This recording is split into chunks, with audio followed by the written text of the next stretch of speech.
Hi folks, welcome to the first session of my Python course. The first thing I want to talk about is why this course.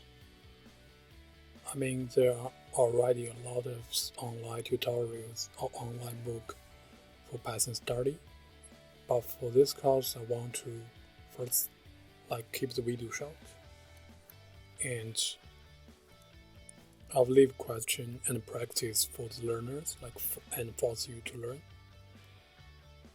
Second thing I want to talk about is why Python.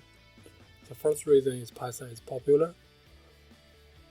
As you know, Python is the third popular programming languages, and Python get a really big community around the world. They got 8 million users, 8 million developers, and there are so many third-party packages like TensorFlow, Pandas.